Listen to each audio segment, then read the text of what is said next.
नमस्कार दोस्तों, स्वागत है आपका विक्रम क्लासेस पर। हिंदी के महत्वपूर्ण प्रश्नों के साथ में जो हिंदी से संबंधित सभी एग्जामों के लिए काफ़ी महत्वपूर्ण है। तो चलिए शुरू करते हैं अपने पहले क्वेश्चन से। सवाल जवाब, बहस हुज्जत या दिए गए उत्तर पर उत्तर के लिए एक शब्द है। सही आंसर है डी, प्रत्युत्तर। क्वेश्चन नंबर 2, गुरु के समीप रहकर शिक्षा ग्रहण करने वाला के लिए एक शब्द है। सही आंसर है बी, अंतेवासी। क्वेश्चन नंबर 3, अर्थ के अनुसार संयुक्त क्रिया के मुख्यतः कितने भेद होते हैं। सही आंसर है सी, 11 भेद। क्वेश्चन नंबर 4, शिवानी पत्र लिखती है निम्न में किस प्रकार का वाच्य है। सही आंसर है बी, कृतवाच्य। कृतवाच्य का मतलब होता है जिस वाक्य में क्रिया का प्रयोग कर्ता के अनुसार किया गया हो। जैसे कह रहा शिवानी पत्र लिखती है, तो लिखती है ये क्रिया के अनुसार इसका प्रयोग किया गया, इसलिए ये कृतवाच्य होगा। और वाच्य के 3 भेद होते हैं, कर्मवाच्य, कृतवाच्य और भाववाच्य।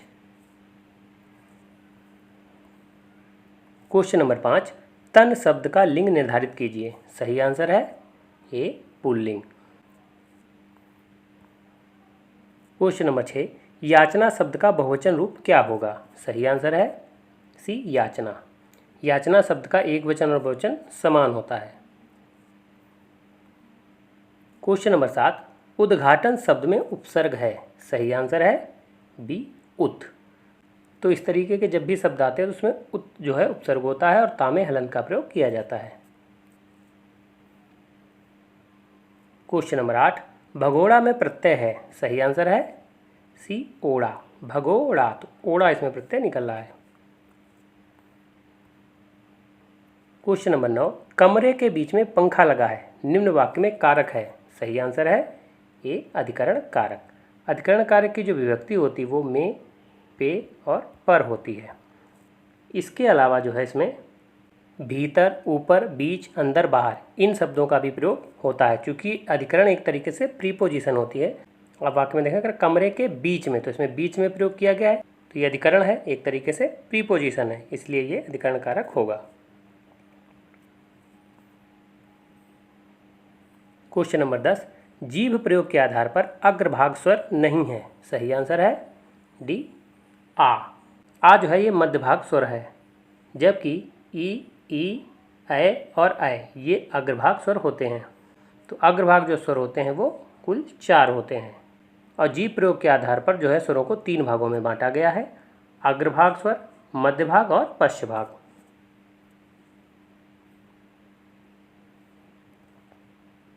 क्वेश्चन नंबर 11, निम्न में मूर्धन्य वर्ण है। सही आंसर है बी, ठा। टा, ठा, डा, ढा, णा ये मूर्धन्य वर्ण कहलाते हैं, जबकि चाचा जाजा ये तालु वर्ण कहलाते हैं। ता, था, दा, धा, ना ये दंत वर्ण कहलाते हैं और पापा बाबा ये ओष्ठ वर्ण कहलाते हैं। क्वेश्चन नंबर 12, भाषा लिखने के लिए प्रयुक्त चिन्हों के व्यवस्थित रूप को क्या कहते हैं। सही आंसर है डी, लिपि कहते हैं। क्वेश्चन नंबर 13, अवधि की कितनी उपबोलियां हैं। सही आंसर है बी, 3, बैशवाड़ी, मिर्जापुरी और बनौगी, तो ये कुल 3 उपबोलियां हैं।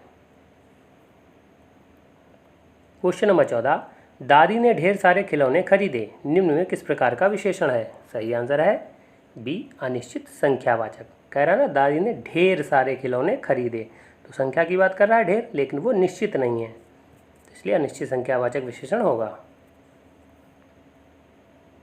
क्वेश्चन नंबर 15, अरण्य रोदन मुहावरे का अर्थ है। सही आंसर है बी, निरर्थक।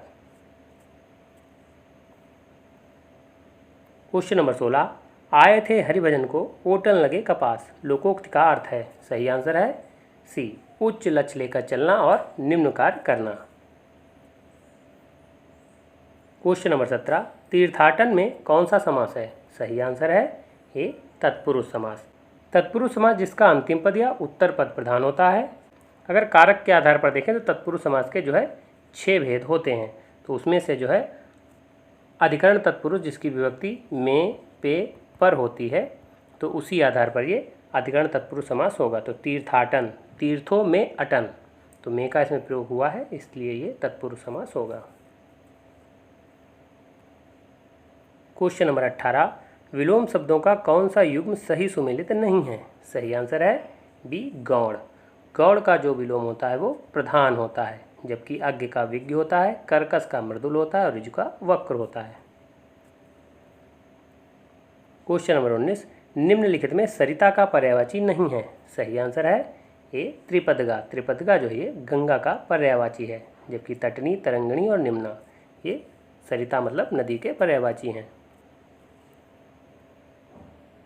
क्वेश्चन नंबर 20, सकल शकल शब्दों का सही अर्थ है बी संपूर्ण अंश। तो सकल का अर्थ होता है संपूर्ण और सकल का अर्थ जो सलजम वाली सा होती है इसका अर्थ होता है अंश। तो आप सकल में भी देखें और अंश में भी देखें तो दोनों में सलजम वाली सा का प्रयोग किया गया है। क्वेश्चन नंबर 21, निम्न में तत्सम शब्द नहीं है? सही आंसर है डी पाहन। पाहन का जो तत्सम होता है वो पाषाण होता है, जबकि पैर का पदिर होता है, नींबू का निम्बक होता है और बड़ा का वृत्तक होता है। क्वेश्चन नंबर 22, अतएव का संधि विच्छेद होगा? सही आंसर है बी अतः धन एव, और ये एक विसर्ग संधि होगी। क्वेश्चन नंबर 23, यह काया है या शेष उसी की छाया है? निम्न में कौन सा अलंकार है? सही आंसर है ए संदेह अलंकार। संदेह अलंकार का मतलब होता है यहाँ किसी व्यक्ति या वस्तु को देखकर संशय बना हो। इसमें कुछ पहचान चिन्ह होते हैं, जैसे या, अथवा, की, कै और कैंधव। तो ये शब्दों का अगर प्रयोग किया जाता है तो वहाँ पर जो है संदेह अलंकार होगा। जैसे ये काया है या, तो यहाँ पर या का प्रयोग किया गया है, इसलिए ये संदेह अलंकार होगा।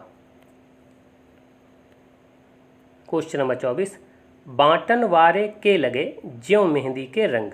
निम्न में किसकी पंक्ति है? सही आंसर है सी रहीम की। क्वेश्चन नंबर 25, दो अपरिचितों के आपसी पत्र व्यवहार में संबोधन होगा? सही आंसर है बी महोदय। तो ये वीडियो कैसा लगा? अगर अच्छा लगा हो तो लाइक करें, शेयर करें, सब्सक्राइब करें। धन्यवाद दोस्तों।